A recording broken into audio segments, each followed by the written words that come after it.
All right, Anthony, well, welcome back. How are you feeling this fight week? I feel good. Um, yeah, I feel pretty good. Weight's good. I'm in shape.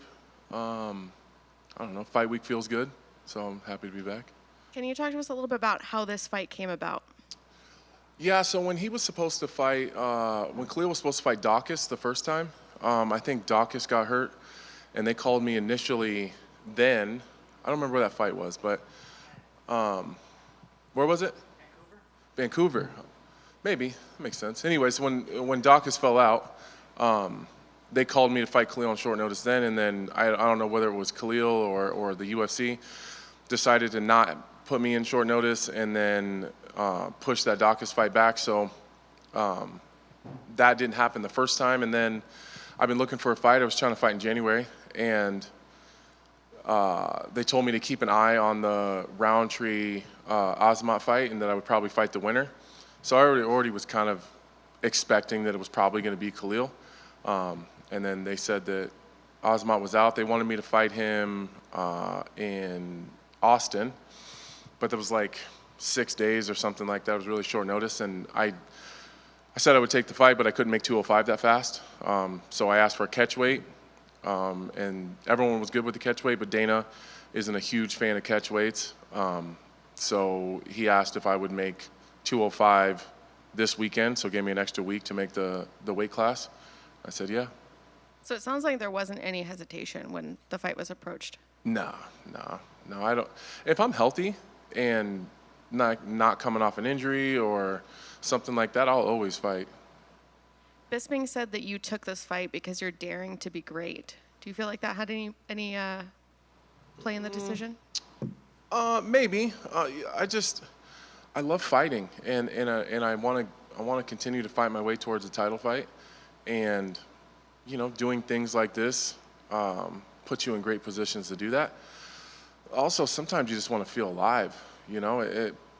I think that Volkanovski did a really good job of explaining like fighters' mindsets at the highest level. Like if you're not fighting and you're not have a goal or a target in front of you, you kind of spin your wheels a little bit, and you kind of, I don't know, even if things are going really well in your life, you just feel like they're not. And I think I was starting to get to that point where I was just kind of losing it a little bit, and I don't know, I just feel good. I like the matchup, and I don't know, I like doing crazy shit, and taking a fight with Khalil Rountree on like 10 days' notice is pretty crazy. How do you see the fight going? I like Khalil's style, actually. As weird as it sounds, I'm kind of disappointed he's not fighting Osmont because that's a really good fight. Two really fast strikers. Both of them are they fight really well from the southpaw stance. Khalil's crazy powerful, crazy explosive. I'm a fan of his game. But I know he's on a 4-fight winning streak and he's feeling himself, but not all 4-fight winning streaks are created equal. There's some of those guys he's supposed to beat. With all due respect, I'm not trying to get in some dust up with Khalil, but I thought that he lost the Dustin Jacoby fight. I'd probably say a lot of people would. It was probably 50-50. It was really close. Yeah, I like the matchup. I think that I have a clear advantage on the ground. I don't think that's a secret. He's hard to take down. That's also not a secret. If I stand in front of him, he's gonna tattoo me. So I think it's fairly straightforward. I don't think there's a lot of secrets going into this one. And I was wondering if I could just ask you a couple current event questions. Yeah. Ian Garry, everyone's talking about Ian Garry right now. What's your opinion about Ian Garry and maybe the rumors that he's not behaving himself in several gyms? I think that I'm going to tiptoe around this one because I think at one point in time we've all kind of been Ian Garry. I think that, he's young and he's got so much popularity and so many fans and there's so many eyes on him that maybe a lot of us did maybe some of the shit that Ian Garry has done or is doing, and it just wasn't highlighted as much as Ian Garry maybe. I'm not a huge fan of the bringing cameras into the gym and like he creates this illusion maybe that he's larger than he is. But I get it. Like I understand that he's trying to do really great things and he believes in himself and I never ever speak on anybody's personal life publicly. It's kind of weird, but you know, like that's their lives. You know what I mean? They can do whatever they want, and he'll figure it out one way or the other. Anytime I've been around him, he's been nothing but respectful to me. His wife has been nothing but kind when I'm around. Ian and I have the same manager, so we do find ourselves in the same places often. I wouldn't say we're friends or hang out, but every interaction I've ever had with him is positive. I will say, though, the one thing that I will like be very strong about with Ian Garry is the Neil Magny thing. Really fucking bothers me.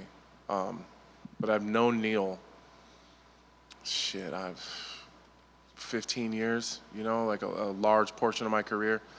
I've never seen Neil do anything that I would speak out against. I've never heard of a bad story about Neil Magny. So the whole thing with the kids and it's one thing to like create some drama and create some buzz around a fight, but not at the expense of the reputation of someone that's as good of a man as Neil Magny.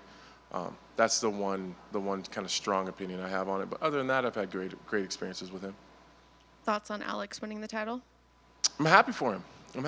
I mean, just because I want to beat someone up and I want to take the title off him doesn't mean that I can't be impressed or happy with what he does. What's he got, like seven UFC fights? He's beat 3 champions. That's crazy. A champion in 2 different divisions. I thought that it would go similar to that. He's so tough on his feet, and he's like physically he's so imposing. I think everything Alex is doing is great. I'd just like to take it from him, but I think both those things can be true at the same time. Last one for me, the most important one. As a Chiefs fan, I gotta know, what do you think of the Travis Kelce, Taylor Swift? Is it real? I think it's real. Listen. I'm a hardcore Chiefs fan, so as long as he's performing, he can do whatever he wants. I think at the end of the day, Travis Kelce's been in the NFL forever, and he's done it all. So I'm like, I hope that this is like the dad in me speaking here. I hope that like if football isn't the most important thing in his life anymore, like if it's seems like he's a little bit distracted, I'm happy for that. I wouldn't be mad if Travis Kelce went and retired and was Taylor Swift's biggest cheerleader on the road. I think that'd be cool. But yeah, I think it's real. I think it's cool. I think it's a wild story, especially him reaching out like randomly through the media and slipping his phone number and he like shot his shot for all of us losers, It's kind of cool. I dig it. Thank you. Do they show her too much on the games though? Okay, so I go to all the home games. So you never see anything Taylor Swift at the home games. It's only on TV. So when you watch it on the TV, it does get a little irritating. Like you want to see the replay of the touchdown, but it's really Taylor Swift drunk, like going crazy. Like I kind of rather see the replay, but maybe a little bit. I know you want that title more than anything else, but to be able to take it off Alex, would that be a nice little extra sweetener for you? I think it would mean more. I think that since John left, it's the title's been kind of playing hot potato a little bit, and really all I've ever wanted is like my journey to be recognized, So I think taking it off of Alex would validate me. You know what I mean? I don't think anybody could really say anything about that. I think that people would have to respect that. I think it's a tall task. I think it's a really tough fight, and that means something as well. I think that would mean a lot to me. You mentioned John Jones. It just came into my mind. I'm curious what your take is on the whole, like, should he have the title? Should he be stripped of the title and then just fight Stipe for a legacy belt? Like, what's your sort of position on that? Guys, you all know how I feel about John Jones, and I hate when you guys ask me questions where I have to say nice things about him. John Jones can do whatever the fuck he wants, really. Like, he's earned that. He's not been known as a guy that pulls out of fights. He's never, for whatever anybody says about him, he's never strayed from a challenge. Like he's always taken on the next best guy. And I think in terms of him and Stipe, I think both those guys should be able to do whatever they want. I think they've earned it. I think that they deserve it. And like, do we really want to miss another super fight?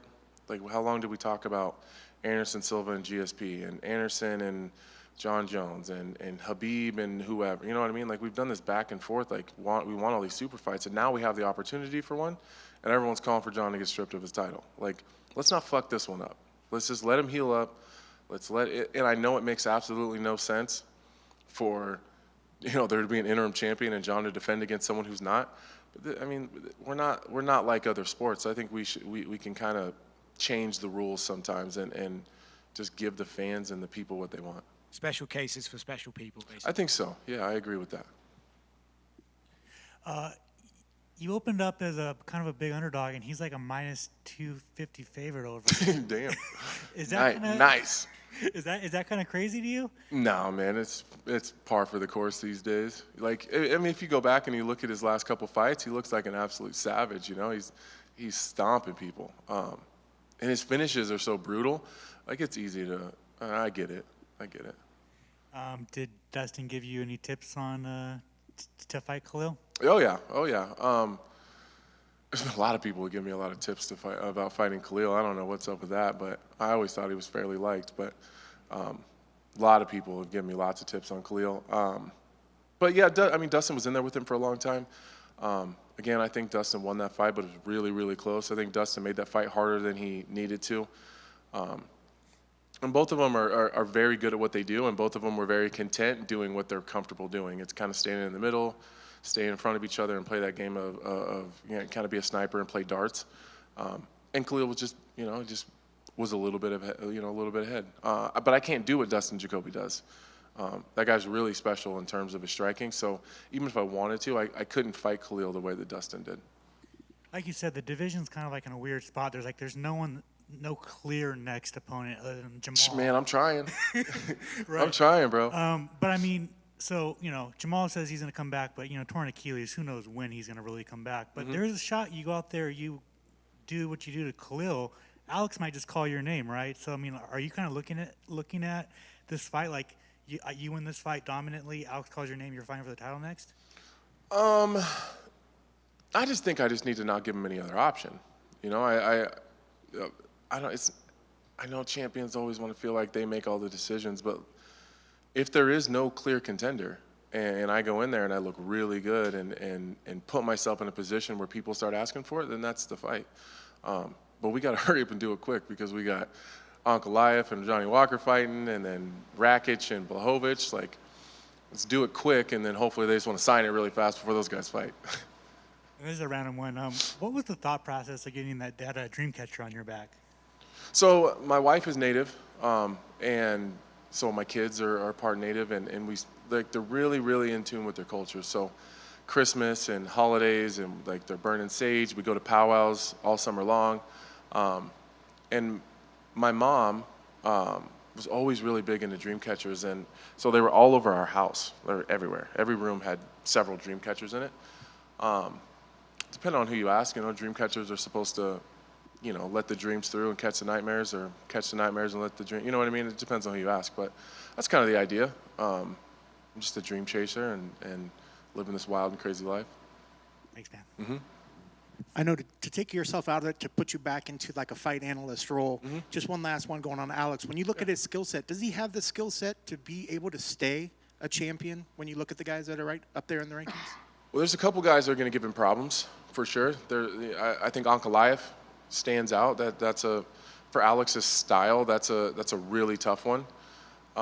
Is he beatable? For sure. Like Alex has got this unique ability to kind of make people fight differently. Some of it is the fear and his power and stuff like that. So I think Ankalaev is a really tough matchup. I think I'm a tough matchup, just my style. He's got a lot of power in tight, but I do a good job of making people uncomfortable. I think if I could get a takedown, if I could get him to a position like Jan Blachowicz, I promise I wouldn't be on his back for 5 minutes without a finish. And Blachowicz is a great grappler. He's just not a huge submission threat all the time. But he does let people get him into some weird positions, so I think I could take advantage of some of those. I do think Ankalaev's a really tough matchup, though. But for his style, there's not a whole shit ton of real powerful wrestlers and guys that are going to grind on him. So he definitely has the ability to hold on to it for a bit. Absolutely. And I know you said jumping him into this fight, you wanted to stay active, you want to stay busy. Mm-hmm. Is there benefits that us on the outside, when it comes to a short notice fight, are there some benefits that we don't really take into account? Like when you think of a short notice fight, what are the benefits that you see initially for you? Well, as long as you're in halfway decent shape, there's a lot of benefits. I didn't take the day-to-day 2 and 3 times a day pounding on my body that he just went through. I feel really fresh and relaxed and like excited. Whereas sometimes when you get through a long camp, you're just trying to fucking get through it. You know, you're just trying to, like, fight weeks there, and you're like every day drags, and you just want the fight to be there and hurry up. Like, I'm not in that position mentally where I'm just wishing that it was over, you know. Maybe that sounds like it's not that big of a deal, but it absolutely is. I think just mentally, I'm probably in a better place.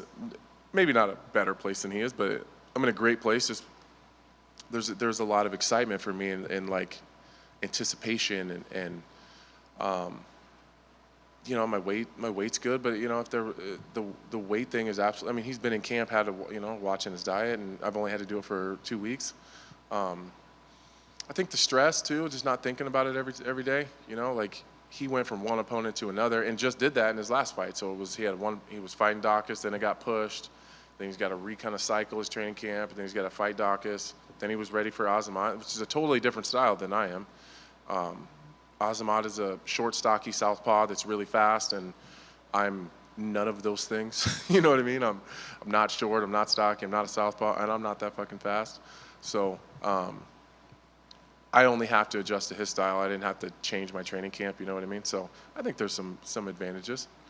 And then when you look at your last opponent, Ryan Spann, another strong striker, tall, long limbs.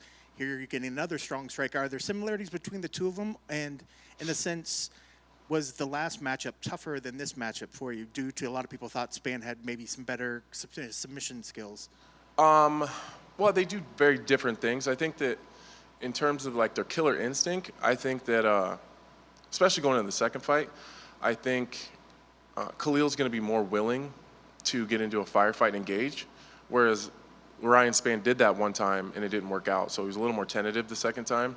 To his credit, he made a lot of really good adjustments in that second fight, and I thought he fought really well. I thought Ryan Spann grew a lot in our second fight, just mentally. You know, Ryan hasn't always been known as the guy that can fight from behind and come back and swing the momentum the other direction, and he was really battling at that and trying to fight his way back into it.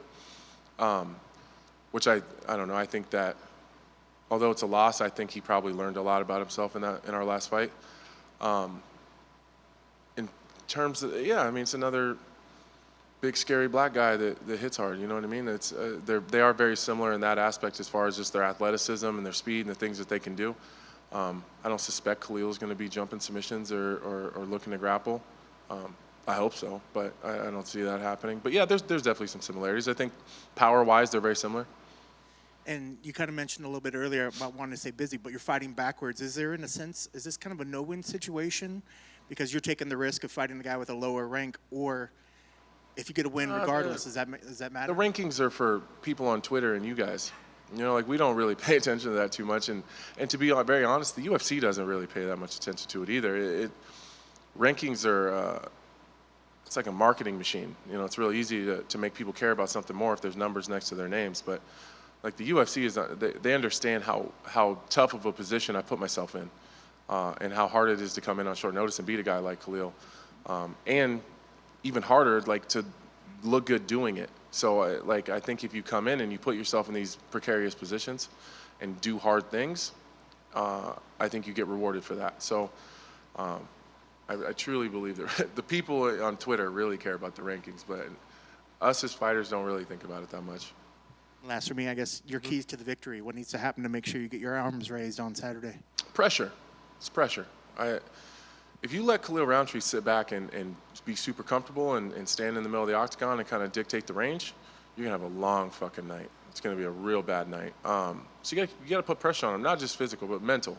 You got to make him work. You got to make him think. You got to put him in positions mentally and physically that he isn't expecting. There's nothing worse than ending up in a fight that's harder than you thought it was going to be. And I get it, man. I read what people say. I know what people are saying about me, that maybe he's done, maybe he should go hang out at the desk, maybe his better days are behind him. You can't be an opponent that's standing across from me and not hear it too.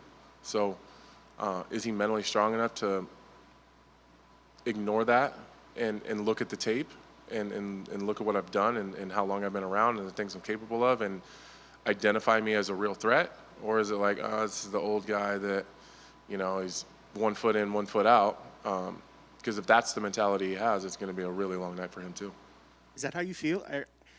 I'm not on Twitter all that much. Is that what you feel? Are you feeling that's what a lot of people say about you out there? Are Oh, you yeah. coming in there with a chip on the shoulder a little bit to prove? some of these Absolutely. people? Absolutely. I listen, I get it. Like sometimes I go in there and I have an off night. Like sometimes I let guys sneak behind the wire sometimes. You know, like if it's not that I've never put the work in or that I'm not always in training or that I'm not physically prepared. Sometimes I think I take my eye off the ball. You know, it's like I think Johnny Walker is a great example of that. You know, that I don't think I gave him not that I underestimated him because I know how dangerous he was, but I think I just didn't think about him that much. I just went into practice and did my thing and I left and then I got all this, you know what I mean? I got a lot of stuff. So I just didn't think about him that much. And sometimes that happens to me where I'm just not as focused on the individual person. And you know, the results show what they show. I get a little bit, I think if I'm indifferent to someone is when I get in trouble. Like if I really like you or I really don't like you, then I think I have my best performances. But if I'm indifferent is when I get myself in trouble and I don't know, I just lose focus a little bit. And, you know, Dan Hardy and Kenny Florian have been long saying that I'm the guy that gets in the middle of a fight and if it's not crazy enough, I get bored and distracted. And I mean, I don't think that they're necessarily wrong. But Khalil's not that guy. You know what I mean? I think that's what's exciting about this one. Like, you can't take your eye off the ball with a guy like this. So he'll take your head right off your shoulders, which is why I wanted this fight. Like, that's exciting for me. That fear factor, that, you know, that real weird pit in your stomach right before you walk out, like, that's exciting for me. Best of luck on Saturday. Thank you. Good. Thanks, guys.